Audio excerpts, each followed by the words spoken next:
The sun is warm on your back, the air filled with the familiar sounds of life in your peaceful farming village, nestled in a river valley somewhere in Central Asia. The year is 1220. You are a young woman, grinding grain outside your home. Then you hear it, a low, distant rumble like thunder, yet the sky above is a perfect, cloudless blue. This sound grows into a vibration you feel in your bones before you can even place it. And when you look to the horizon, you see them. A dark line, spreading across the plains like spilled ink. A terrifying wave of thousands upon thousands of horsemen, moving as one silent, unstoppable force. Within hours, everything you have ever known will be consumed by fire and steel, and your life, your very bloodline, will become something unimaginable. The name Genghis Khan conjures images of unparalleled military genius, of empire, of a conqueror who founded the largest contiguous land empire the world has ever known. We remember him as a strategic mastermind who united the scattered Mongol tribes and swept across continents like a force of nature. But behind this towering legend lies a darker, more chilling reality. A truth that historians have long struggled to document and discuss. What you are about to discover comes from the horrified accounts of Persian chroniclers, the cold bureaucratic ledgers of Chinese court records, and the stark, undeniable evidence of modern genetics. Together, they reveal how the Mongol Empire weaponized human sexuality in ways that defy comprehension. These were not simple cultural misunderstandings or random acts of wartime violence. They were calculated, institutionalized policies of terror that used sexual brutality as a primary tool of conquest, an instrument of psychological warfare more effective than any siege engine. The practices we will explore were not aberrations committed by rogue soldiers. They were foundational pillars of Mongol expansion, leaving genetic, cultural, and psychological scars that persist across Asia to this day. For centuries, the evidence was so disturbing that many scholars dismissed it as mere enemy propaganda. But the sources are too numerous, too consistent across cultures, and too horrifyingly detailed to ignore. They didn't just conquer territories. They systematically harvested human beings, implementing forced breeding programs that would make modern geneticists recoil in horror. To understand this, we must first understand the staggering scope of what we are examining. Modern genetic studies have revealed that nearly 16 million men alive today, roughly 1 in every 200 men on Earth, carry Y chromosome markers that are directly linked to Genghis Khan and his male relatives. This level of genetic dispersal does not happen through normal reproduction. It is the result of systematic, industrial-scale sexual conquest, a biological footprint left by an empire built on the destruction and absorption of other people's bloodlines. The Mongol military machine operated with terrifying efficiency. But their approach to captured populations revealed something far more calculated than simple barbarism. They developed detailed protocols for processing human beings that were brutally effective. Women and children were not just spoils of war. They were strategic resources to be catalogued, distributed, and utilized according to carefully planned imperial objectives. When Mongol forces approached a city, they would first send envoys offering a simple, terrible choice. Submit completely and be spared, or resist and face total annihilation. But what they meant by annihilation went far beyond mere killing. It meant the systematic destruction of a people's identity, the erasure of their bloodlines, and the forced creation of hybrid generations that would serve Mongol interests for decades to come.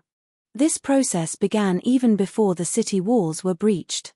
Mongol intelligence networks, a sophisticated web of spies and merchants, would identify the most beautiful women, the most fertile families, and the most valuable bloodlines within a target population. They kept detailed records of which clans produced strong sons, which families were known for their beauty, and which communities possessed the reproductive potential that would serve the empire. This was not violence driven by the heat of battle. This was cold, calculated human farming. The Mongols, without ever knowing the science of genetics, had nonetheless perfected its brutal application. They intuitively grasped that to control a people's future, you must first control their reproduction. When a city fell, the selection process was methodical and ruthless. Mongol commanders would separate the population into categories based on age, beauty, and perceived genetic value.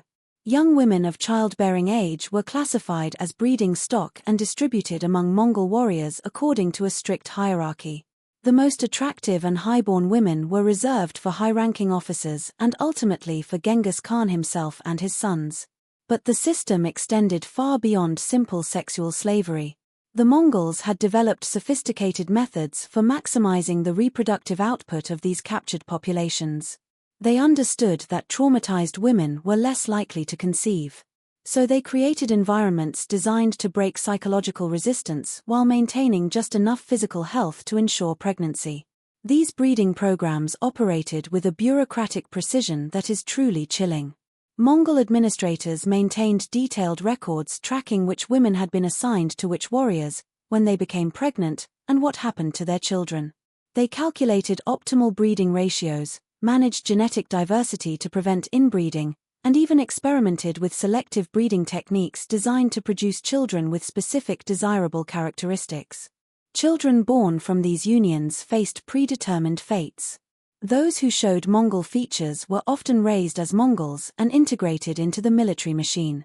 Those who retained their mother's ethnic characteristics might be sold into slavery, used as diplomatic gifts, or simply killed if they served no strategic purpose. The psychological warfare aspect of these practices was as important as the reproductive outcomes. The terror of this fate preceded the Mongol armies by hundreds of miles. The knowledge that resistance meant not just death for the men, but the complete absorption and erasure of their women and children, caused entire cities to surrender without a fight. The women who survived the initial conquest faced a reality that defied every natural bond. They were forbidden from maintaining connections to their past, their families, their cultures. Those who became pregnant were monitored constantly. Those who resisted faced punishments designed to serve as terrifying examples to others. The scale of this operation was unprecedented. Conservative estimates suggest that Mongol forces processed millions of women through these breeding programs during their century of expansion. Persian historian Juvayni documented how entire cities' worth of women would disappear into the Mongol system, never to be seen by their families again. Archaeological evidence supports these accounts. Excavations across former Mongol territories have revealed mass burial sites containing the remains of women and children who show signs of systematic violence and genetic markers indicating forced breeding between disparate populations. The very earth bears witness to what the written records describe. Perhaps the most disturbing aspect was how the empire institutionalized sexual violence as a reward system. Warriors were explicitly promised access to beautiful captive women as payment for their loyalty and effectiveness in battle. The most successful soldiers earned the right to select from the highest quality captives, creating a competitive system where sexual brutality became a mark of military achievement and a key motivator for the troops. This distribution system operated with cold efficiency. High-ranking commanders received first choice. Lower-ranking soldiers were assigned women based on their performance. This wasn't happening in secret.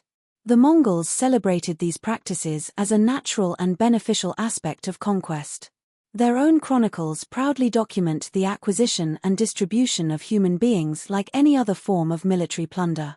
The administrative structure supporting these atrocities was as sophisticated as any government bureaucracy. Mongol officials developed elaborate classification systems and maintained registries tracking bloodlines, pregnancy rates, and genetic outcomes with the precision of modern livestock management. Each conquered territory was required to provide detailed censuses identifying unmarried women and families with histories of producing attractive offspring. The empire had transformed human reproduction into a predictable resource that could be harvested like any crop. The breeding facilities themselves were marvels of cruel efficiency, large compounds designed to maximize pregnancy rates while preventing escape. Medical personnel monitored women's health, not out of compassion, but because damaged breeding stock represented lost economic value to the empire. The psychological conditioning programs demonstrate a sophisticated understanding of human behavior under extreme trauma. Newly captured women underwent systematic processes designed to break their connection to their previous identities. Isolation was the first weapon, separating women from anyone who spoke their language. Name erasure followed, replacing birth names with Mongol designations that reflected their status as property. Religious conversion served as another tool, severing the internal sources of strength and resistance that faith might provide. The most psychologically devastating aspect was how the system turned motherhood itself into a weapon of control. Women who gave birth found themselves trapped by their love for children they could only protect through continued submission. The Mongols deliberately used these maternal bonds to ensure compliance, turning a mother's most profound instinct into a tool of her own oppression. The legacy of this system is written in the very DNA of Asia. The story of Genghis Khan is not just a tale of military conquest. It is the story of a biological one. It reveals a chilling truth about the nature of power, that the ultimate form of domination is not to conquer a people's land, but to conquer their future, to erase their bloodline and replace it with your own. The Mongol Empire eventually fractured and fell. But the genetic empire it created endures to this day.